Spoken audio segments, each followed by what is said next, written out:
because illness and death and dying doesn't spare any household.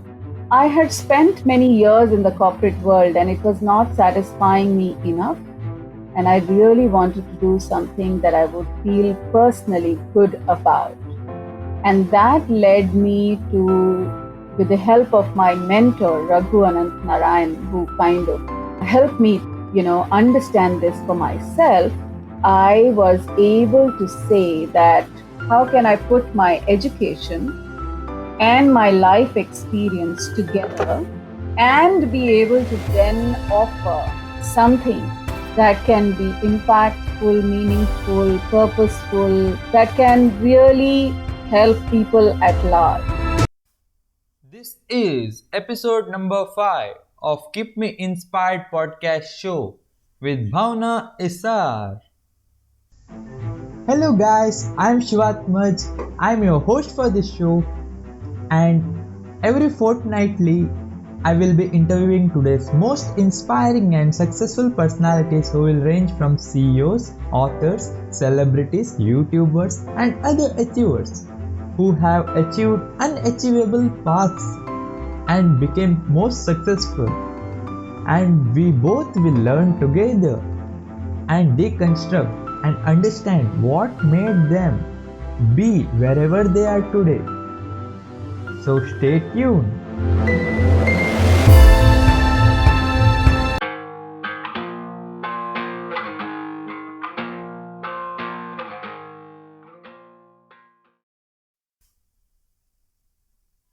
Bhavana Issar is a passionate person with diverse interests.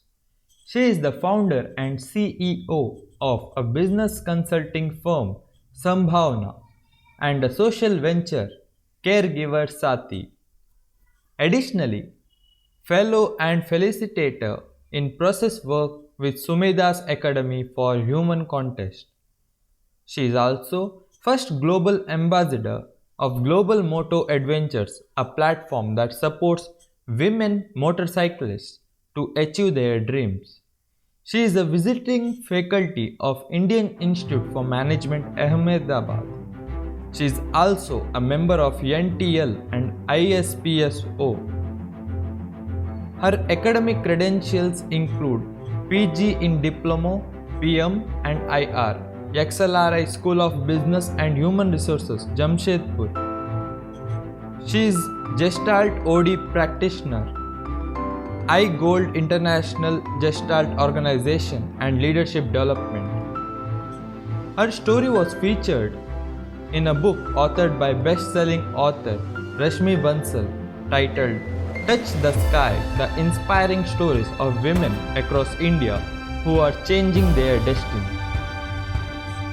Bhavana's areas of interest include change, transitions, innovations, creative expression, group dynamics, transpersonal psychology, somatic and yoga.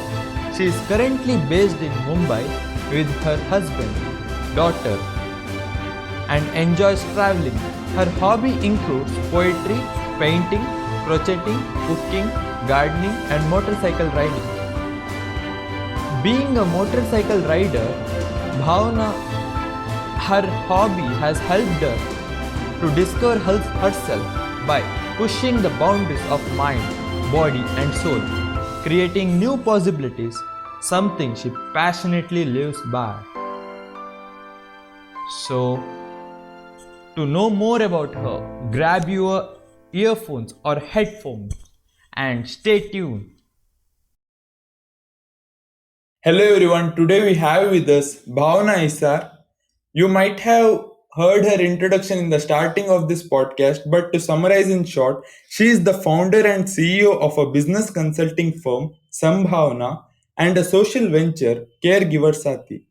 Thank you so much, ma'am, for being Thank you on this very show. much for having me here. It's my pleasure and an honor. Ma'am, I just want to take you back to your childhood and want to know how all this started. How Caregiver Saathi started? Your interest in Caregiver Saathi and doing something social service kind of innovative startup. So, Shiva, I may have had something in my heart when I was younger, but I'm not sure if I was very clear that I want to do something for a social cause. I do think that when I was young, I was highly influenced by the environment around me, like everybody is. So, our parents want us to do things, and society wants some things, and so on. And one is influenced by that. I was also influenced by that. I cannot say that I was very, very clear on what I want to do. In fact, in my graduation, I studied to be um, a coder or a software engineer. So I think I would have been very, very happy if I was, I was behind a computer and doing coding. But it was also important to be financially independent, and it was important to be have a certain quality of living. And therefore, I decided to go in for an MBA. Totally, it was just like you take exams, competitive exams, and everybody in my college was taking MBA exams, so even I took MBA. And I don't think I was very clear about what I want to do. So I'm not a very good example of someone who has planned her career. That said, I got into XLRI where I studied HR, and I got into an HR career for a very long time. My attitude was that I will make the most of what I have, and it's okay if I don't have a clear direction. I was quite young when I lost my father to a terminal illness. And I think it was not very clear to me that I want to do something in social work or that has social implications. But what was definitely clear over a period of time, over the years, as I was in various roles, it became clear to me that what gives me real happiness is if I did something that had long lasting impact that would make a change in society. So that became clear to me only much later. And then I was also feeling the need to lead a life of purpose. And I wanted to do something for some people. I come from a family that had relocated at the time of partition. So we don't have an ancestral home. At least our ancestral home is not in India. So I couldn't do anything where I could go back to my village and say, okay, I have this education and now I can go and make my village better. So I used to really wonder, what can I do? And then it struck me that I can do something in the cities that I'm a part of, and I can do something that I have a unique personal experience of. My experience that is personal is that not only have I been a caregiver myself, I have seen caregivers, I have been a caregiver to a caregiver. My mother was the primary caregiver to my father. And actually, I have seen a lot of caregiving in my family, like many of us have, actually, because illness and death and dying doesn't spare any household. I had spent many years in the corporate world and it was not satisfying me enough. And I really wanted to do something that I would feel personally good about. And that led me to, with the help of my mentor, Raghu Anant Narayan, who kind of helped me, understand this for myself. I was able to say that how can I put my education and my life experience together and be able to then offer something that can be impactful, meaningful, purposeful, that can really help people at large. So it is interesting that in XLRI, my college, the tagline is also for greater good. I wasn't very mindful of that when I was studying there, but now I feel quite proud because I do think that the kind of education that I got there helped me think and be sensitive and think about the greater good. So that's what brought me here. I also have to say that I feel sometimes It's not only satisfying to think of greater good, sometimes you want to think of yourself. So I spent a lot of time thinking of myself also. So I find my joy through what I'm doing right now. Like, did you first itself you didn't figure out everything right in the starting? Not at all. So here's how it was. When I first started, like I told you, in my career, I wanted to be a software programmer. Hmm. Then I went to do my MBA, which was in HR. I worked in HR for many years. Hmm. And in HR, I used to like some parts of HR and I used to not like some parts of HR. And I worked across many companies, and there are many times that I really enjoyed my work, and there are many times it was quite difficult. And then one day, it was my father's birthday, and I wanted to do something to remember him. And I said, Hmm. I don't know what I want to do, but let me just start something. So I, just put out a Facebook page in his memory, and I, tried to do something around his illness. Now he had this very rare neurological condition called multiple system atrophy. So I put out something there to say that we want to support people who are affected by this and people who are family members of the patient. That led to more thinking and more research, which led to thinking that actually caregivers across medical conditions are significantly impacted by the illness and the loss of their dear ones. So there is a common thread, whether it is a neurological condition or it is cancer or it is mental health or it is aging. The family member also goes through significant trauma.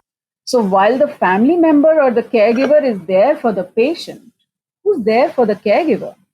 In our society where there are now nuclear families and our community is not that strong, how can we support the caregiver? Maybe we now need an organization that thinks about the caregiver.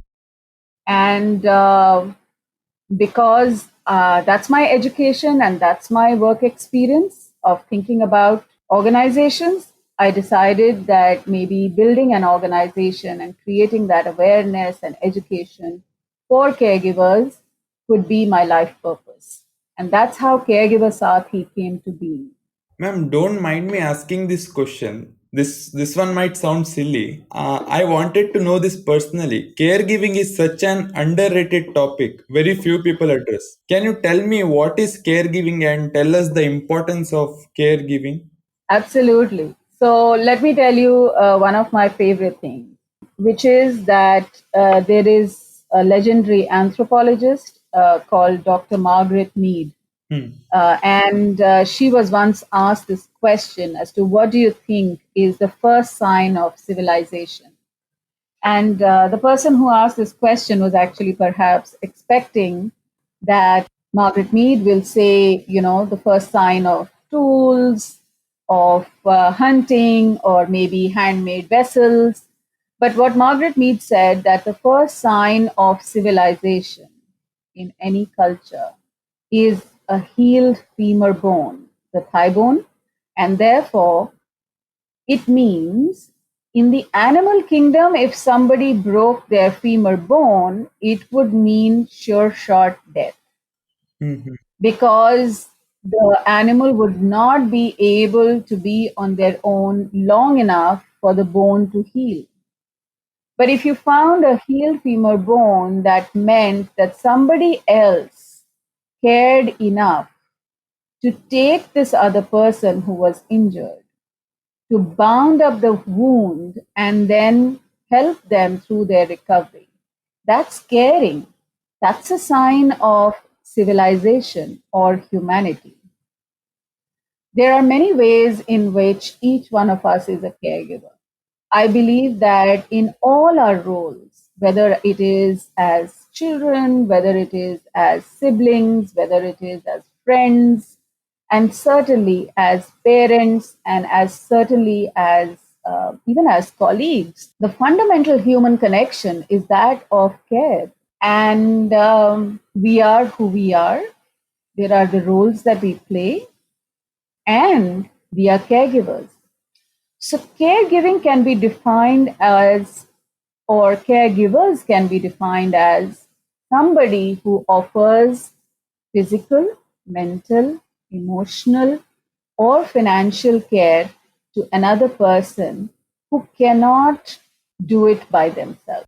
Now, in the case of illness or in the case of a chronic medical condition or any other life limiting condition, we need others more than we need in our regular life.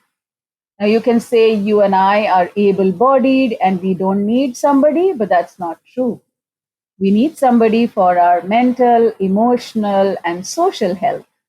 So, frankly, we all need caregivers and we all are caregivers. Wow, that is a very beautiful point, actually. I just now realized we all unknowingly are doing this, but we never tried to question ourselves on this topic. This is a very deep topic, I think. Yes, because you know what, in our culture and actually across all cultures, it is almost taken for granted. It's like, it's a part of being in a society, it's a part of being in a family, that you will look after each other, you will care for each other. So, over a period of time, it has been taken for granted. Whereas it should not be taken for granted as well. Just like we strive to be, to build our careers, just like we have ambition for building wealth, Hmm. just like we have ambition for being having hobbies, having families. I think it is equally important to care for not just your family members but society. Like in the Sikh faith, it's very pronounced. It is said that you are a complete human being only if you think about those that have less than you. This is not just in the Sikh faith, actually, it is in all faiths. It's just a question of us giving it attention. Yeah, we like comparing ourselves with more than that we have, but we never see the people who dream to be wherever we are right now. I know, beautifully said. Ma'am, it would be a lie if I tell you everything I am doing is selfless. I will definitely Mm. want to make myself show important in some point, or a kind of show off, I can say. Mm. Not completely show off, but a kind of showing myself as important to the Yes. world. Can you tell me the right way to approach this self care? Because most of the people think self care as being selfish. So self care is a term that I think I personally encountered much later in my life, although it has been around for a long time.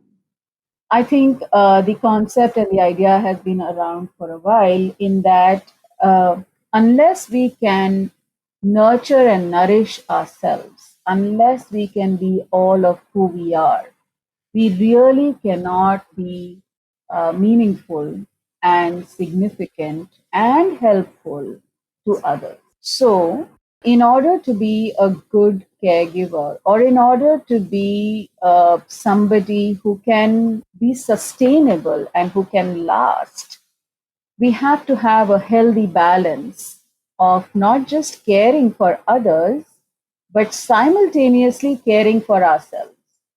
So, if we are caregivers not just to others, but to ourselves as well. So, what does it mean to care for yourself?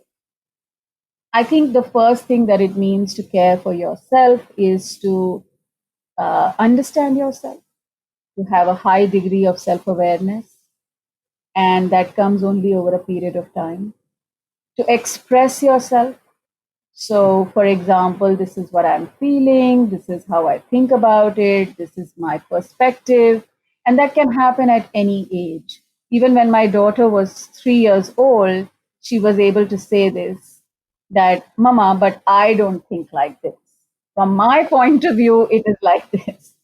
So, I think to be able to express yourself Hmm. with authenticity, saying, I have a difference of point of view, is also self.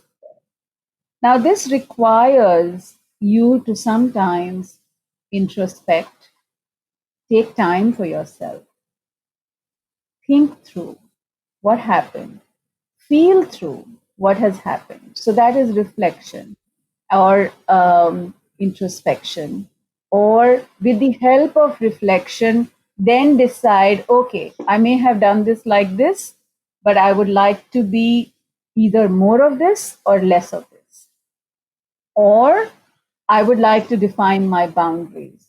So the idea of defining one's boundaries or understanding one's boundaries, at least in my case, I know that I didn't have the concept and understanding of my boundaries or even boundaries in general until very recently. I wish that when I was younger, I was 18, 19, 20.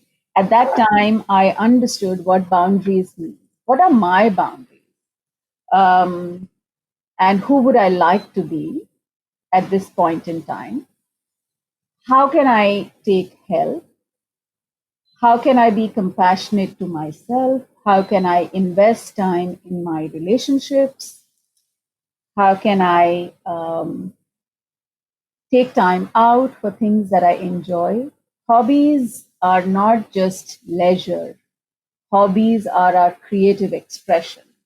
And creative expression is absolutely essential, not just for you to have the leisure, but also to express yourself in the world. And it doesn't have to be a performing art like, very high quality music or dance. It can even be something as everyday, like everyday cooking, like the way I keep my house, the kind of clothes I wear, and that's an expression of who I am. And having one's creative expression is a way of taking care of oneself, of giving voice to oneself. And only when we can replenish and rejuvenate ourselves, Mhm. which is through self care, can we care for others. So if we have to be caregivers, the only way to provide long term care is through self care. Yeah. You cannot pour from an empty cup. You have to fill your own cup Wow, and that's a then very beautiful offer to point. others. How to tell someone, like you told to express ourselves. While expressing ourselves, if we tell Mm. the truth to someone, how to make sure that it don't hurt that person in the process? So that's a great question. Because just like I have my boundaries, Yeah. right? The other person also has their boundaries. Mm-hmm. And sometimes when I will express myself, it is possible that the other person can feel that was not my intention, or the other person can feel hurt, the other person can feel whatever. Mm-hmm. The idea is to find a balance in which you can help the other person articulate their intention, but at the same time give dignity and respect to your intention. So if you have dignity and respect for the other person and yourself, then you can take care of saying, okay, here's an incident that happened. Here's how I felt about it. But what are we going to do about this in the future? Because I value our relationship, but this didn't go well for me. So, how can I help you understand me better? And how can I understand you better? So that we can then avoid such a thing to happen in the future. So it's a question of respecting your own boundaries, recognizing the other person's boundaries, and arriving at a common ground and saying, okay, this experience has given us a learning. How can we move forward with that? Because even when we are hurt or we are affected, if we don't express it, then we are hurting ourselves over a long period of time. So, in the fear of hurting the other person, if we do not prioritize ourselves, then resentments will build over a period of time. And that's not good either. So, something called one of my managers used to use this expression When you are actually confronting someone, can you think of it not as confronting, but as care fronting? Wow. So, can you meet the other person where that person is with care, as well as care for yourself? I think by doing that, we are being true to the other person as well as ourselves. And there is no guarantee that it will still go well, Yeah, yeah. right? It can still go badly. Some people will still not take it. That's okay. We can make the best effort and we can make our best attempt. And sometimes it will not Go well. go well, and that's okay. We can just learn from it, be compassionate to ourselves, and say, okay, if this has not gone well, how can I learn from this and move forward?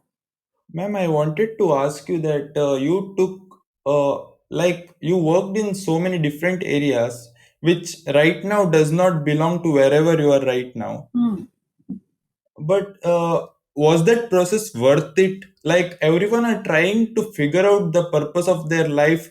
Like, I want it Hmm. today. Is it worth it to wait and give it some time and It comes by practice, and I think that I have said this before. In fact, I believe.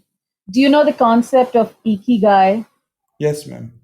So in ikigai, it is that, find that point of intersection of what you're good at, what you love, what the world wants, and what you can get paid for. Mhm, yeah, yeah. I don't think you can hit the sweet spot in one go. So there is no point in saying that, okay, I will do it once I have figured this out. Because I'm also a motorcycle rider, I believe that one should just go out on the journey and enjoy the journey.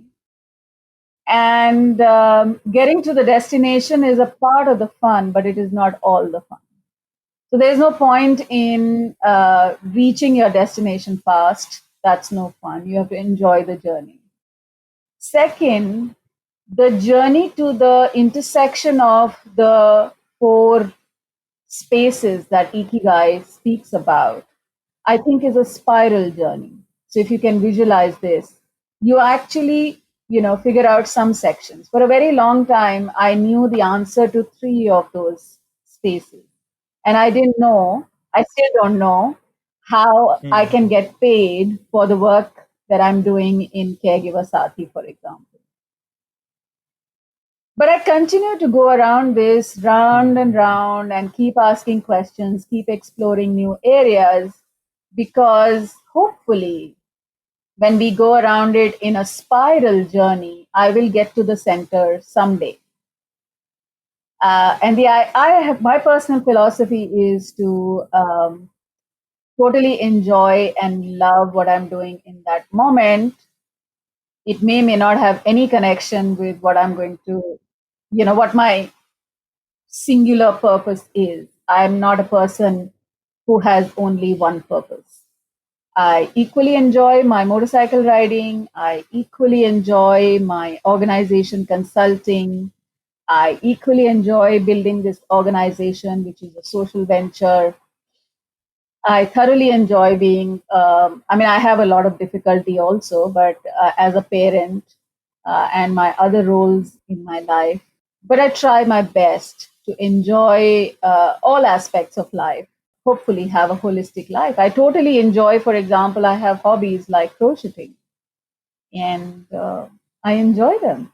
And you do it even if you are not paid for that, or even if it is because you are doing that for yourself. Yes. I think that I spent my first few, when I was younger, my consideration was what can I get paid for more than anything else. So I chose a career Hmm. in MBA Yeah. because I thought that being an MBA will get me a good salary and a good job, and that was important. And that is important to some extent because I think having financial means allows you to do many things, but it should be in balance. So I feel that you can't get everything from one job.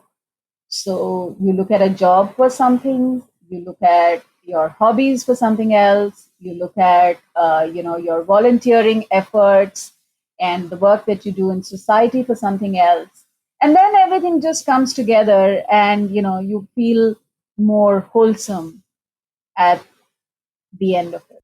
But you can't expect everything to come to you from one source. I think that's not possible. So it's worth taking everything or whatever you feel like doing. Yeah. See, for some people, it works very well that you follow one idea and you do it very, very well. And that's why your self awareness is important. If you are that person who can do one thing but do it very well, then that's your path. But you could be someone like me who gets very bored with doing just one thing. I cannot do just one thing. So it's very important for me to have more than one. So I think at the behind all of this is also the quality of your self awareness, and there doesn't have to be one answer for everybody. My husband likes to do only one thing. He can do one thing, and that's good. That works for him. But I'm not that person. So I'm a different person. I like many things. So I do many things. Ma'am, do you believe in law of attraction? And did this play something in your journey? Like you believed in something and that become true to some extent? I'm sure it played a role, and it continues to. There are so many experiences that I've had where I would have thought, I wish, something like this happens. Like even yesterday, I was very pleasantly surprised. Someone reached out to me and said, we would like to talk to you about the work that you're doing at Caregiver Saathi. How can we collaborate? Now, it was a wish that I had, but Oh, it wasn't coming true. And came. it just, the Yeah. universe seems to Wow. have conspired. I didn't reach out, but the other person reached out. And that has happened so many times. Yeah, that's so amazing to like somewhere we think of something and even if we fail, that itself is coming to you in some Yeah. extent. Ma'am, one of the most common question I got from Instagram, many students wanted me to ask you how to overcome and deal with anxiety attack. Like we want to do a lot of things, but we feel bit restless and how to overcome that So anxiety. that's a great question for someone like me, because the way that I usually introduce myself is that I'm a restless soul. I am never at peace, much to sometimes the frustration of people around me. Clearly, definitely my husband and my brother, they bear the brunt of it most.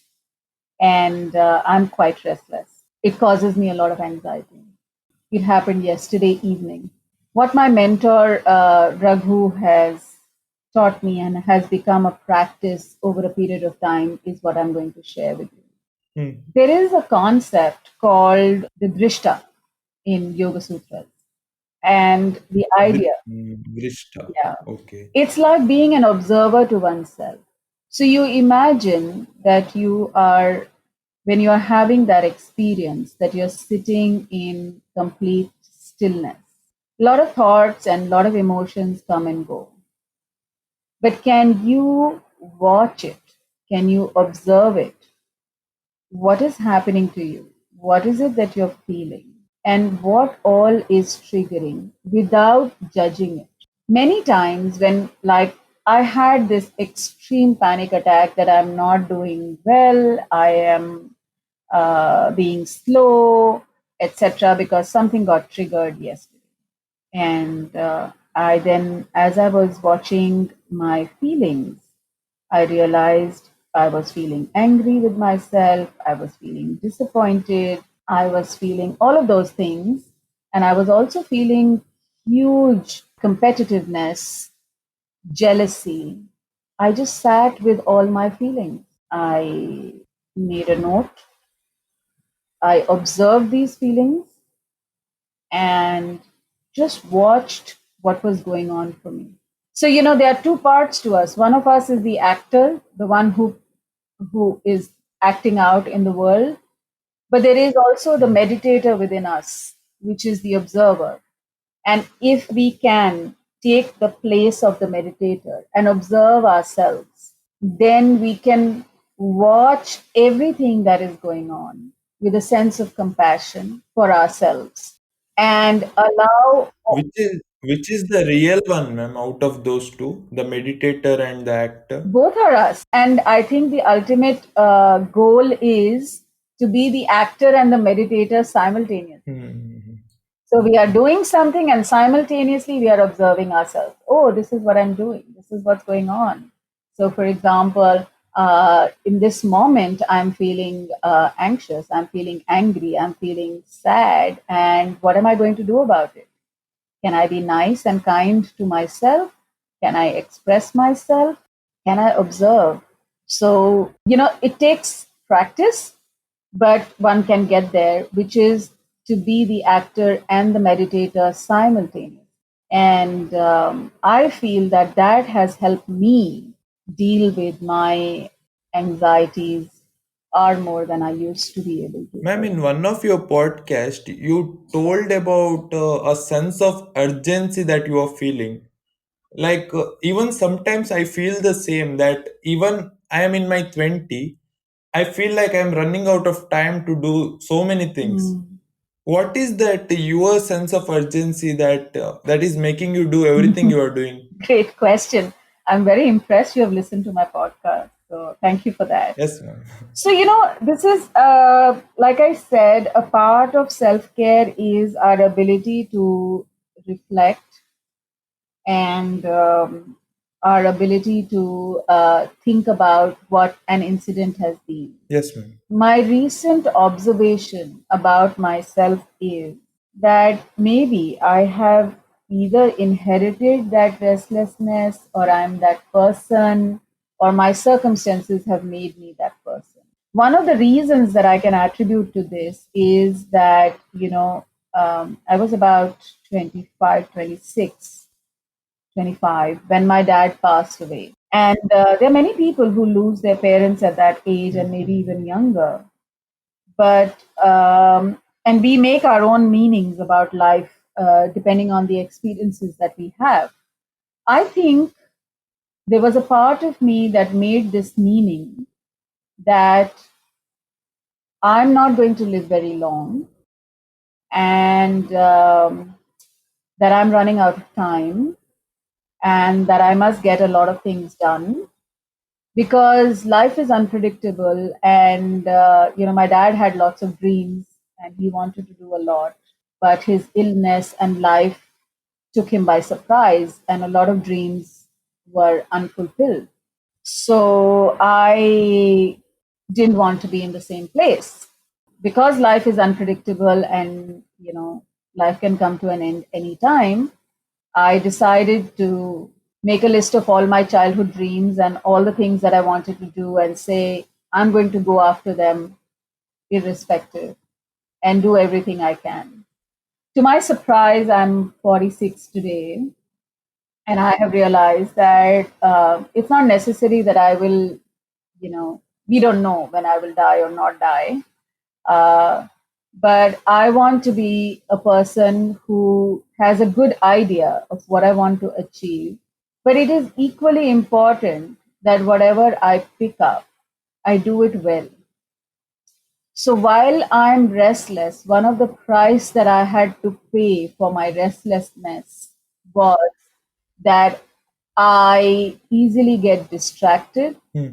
and I sometimes don't do a very good job in my restlessness. So I have to remind myself that not only is it important to get a lot done, it is equally important to do a good job of it. So when I remind myself of that, then I'm able to calm down and focus and get that which is in my hand at that point in time. So, for example, right now, the only thing that is most important for me is that this podcast goes well. So, if I can still my mind and be present here fully, it's quite hard for me given I'm so restless. But if I can be fully Hmm. present here, then that's the best that I can do. And that's the way that I try to contain my restlessness and remind myself that I can move to the next important thing as soon as we are finished with this. Yeah, this will definitely help me a lot, uh, because even I am somewhat similar to you, that I focus on actions more than doing it perfectly or neatly, and end up doing so many things, but some things will lose its quality in the process. Hmm. Ma'am, if you want to attribute all your success to one thing or one habit, what would that be? So, first of all, it's quite interesting. I don't think of myself as a very successful person. So, that's the first problem. I think the one thing that I'm really proud of myself is my resilience and my perseverance. I don't give up easily, and I'm willing to fall down and get up and go again. Mhm. And I think that I get from motorcycle riding, which is if you want to go to difficult mountainous rides, there is sure shot guarantee that you will fall down. You cannot be afraid of falling down. You have to believe that even if you fall down, you will get up and get back on track. And that is resilience. That is staying the course. Ma'am, I heard some about that your motorcycle interest, which led you to winning Limca Book of Award. Can you tell me about that? How exactly did you understand that you love motorcycling, and how you made that possible? I didn't know I loved motorcycle riding for a very long time. So here's my story, and it is there in, Rashmi Bansal has written this book called Touch the Sky, Stories of Women Who Are Changing Their Destiny. And she has written that is about 15 women. And the last story is mine. Wow. And I'm very grateful to her for having, given me that kind of platform. When I was when I was young, and my father, who was an Air Force officer, for him, his scooter was very important, and he used to, it was a rite of passage. I think I would have felt like an adult if he gave me his scooter to ride. Now, to get the approval from him to get the scooter to ride was a long process because I had to meet his quality standards. I should be able to kickstart the scooter. I should be able to maintain it, not get stranded, and so on and so forth. And my dad used to have a Bajaj Chetak, which is a little bit of a difficult ride as compared to Scooty, which came much later. I was quite proud when my father finally agreed, and I had earned the license to ride his scooter. And I used to ride his scooter when I was in college, and I think it was a great help because I could go for my NIIT classes, which were at another place, and my college, and not waste time in traveling by a bus. So I thought that scooter riding was a matter of convenience. It was not necessarily something, at that point, I was very clear that it gave me a lot of joy. Then I went to XLRI, and in XLRI, the shops were very far, and there used to be some guys who used to have motorcycles because they came, they had motorcycles, and they were working earlier and all that. There used to be a big deal about being able to go to the market, and some of these guys would take, and there was a nice gender dynamic also because the guys would take the girls to the market. And my thing used to be that, yeah, I mean, I can go with one of these guys, but I would rather just you give me the motorcycle. Why do I need to sit behind you?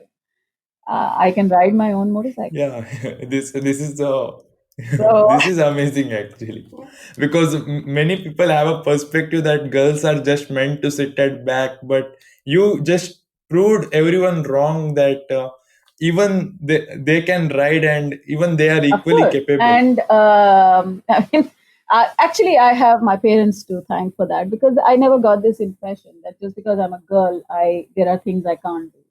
I was always made to believe that I can do Mhm. anything that a boy can.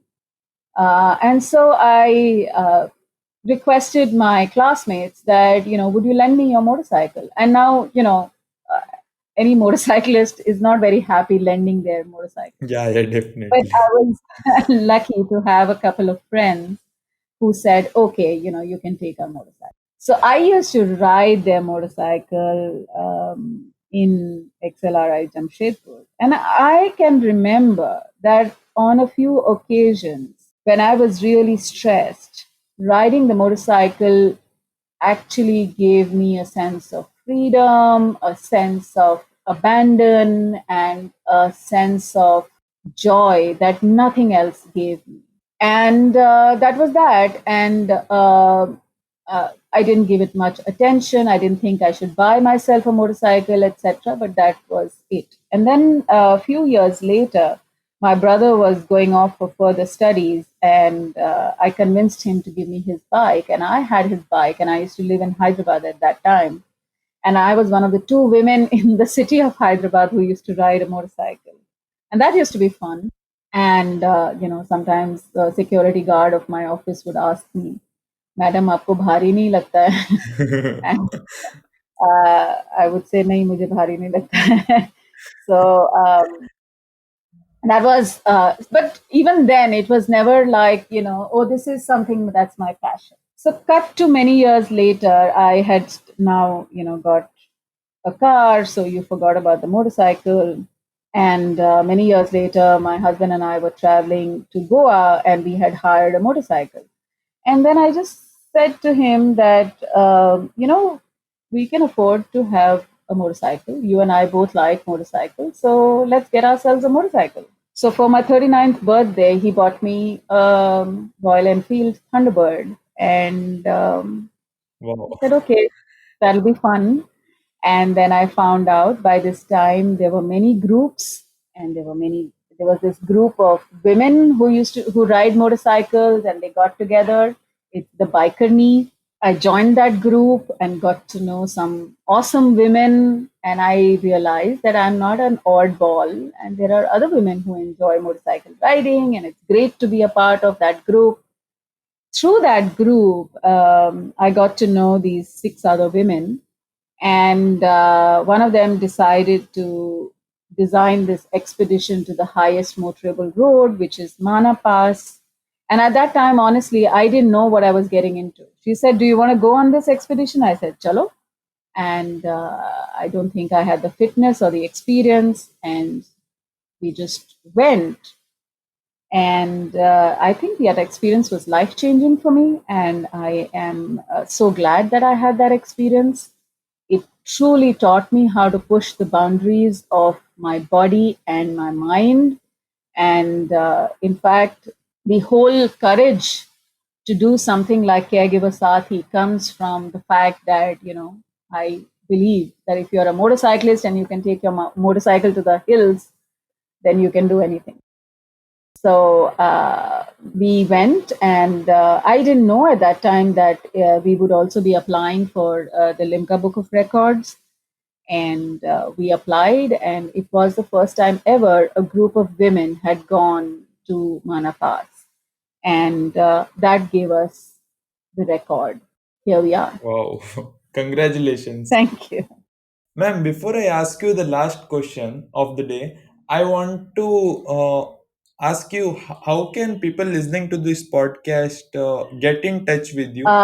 It's quite easy to get in touch with me. You can get in touch with me over LinkedIn. I will be most happy. It gives me immense joy to coach and mentor youngsters. So, LinkedIn is a good way. Otherwise, you can reach out to me over my email, which is bhavna.issar@sambhavna.com. And that is bhavana.issar at sambhavana .com. And I am also present on almost all social media platforms. So a good way to professionally get in touch with me is through LinkedIn or email. But happy to connect on Twitter as well. That brings us to the last question of the day. Ma'am, I want you to imagine that tomorrow, all of a sudden, you are invited to the biggest That stadium is biggest because people from all over the country and students from all over the country are there to listen to your talk. And you are giving a 1 minute talk to the youngsters and everyone who are what listening is to you. that one thing you want to share with everyone or one message that you want to get heard out for generations to come? Wow. I like that visual very much. And I hope that I get such an opportunity someday. But, For the work you are doing right now, you will definitely get that one day, ma'am. all right. Mark my words. All right. So I'm getting a little emotional, but let's just say this. I think that one of the things that I would like to tell as many people that I can tell is that believe in yourself and believe that you are special and that you have a purpose and you have a meaning and that your story is absolutely important. It may or may not feel unique, and that doesn't matter. You, because you have lived your life, will feel like there is no big deal about it, but you are unique and you are special and your voice matters. So give your voice as much amplification as you can and make yourself heard. Make yourself heard for not just yourself, but for the many others who may not have discovered their voice. So, oh God, this is making me so emotional. I think that's the only important thing. That's the real purpose. That's the reason that we have been put here. If we can make ourselves seen and heard, and if we can make sure that those who are not as fortunate as us can be seen and heard, then we have lived a life of meaning. And I wish that all of us figure that meaning for us and live a life of meaning. Wow, that was so deep, ma'am. Even I was able to deep in my soul able to relate to what you just said, and it is so important to do Thank that. you. Thank you so much for being on this show, ma'am.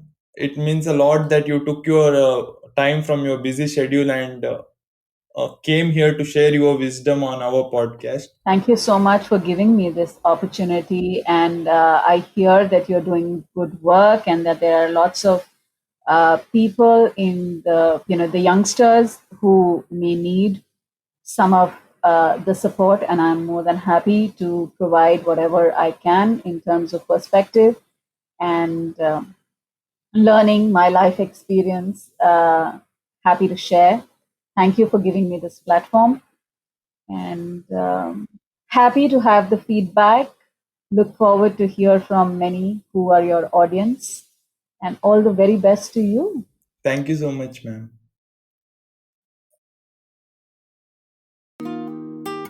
I hope you learned and enjoyed this conversation with Bhavana Issar. If you learned something new or got inspiration, make sure you share this with your friends on Instagram, Facebook, WhatsApp, or whatever social media platform you use. Tag me at I am the brand myself and let your friends know these amazing insights and let all be inspired by Bhavana's success journey. And finally, as Bhavana said, do something that you personally feel good about.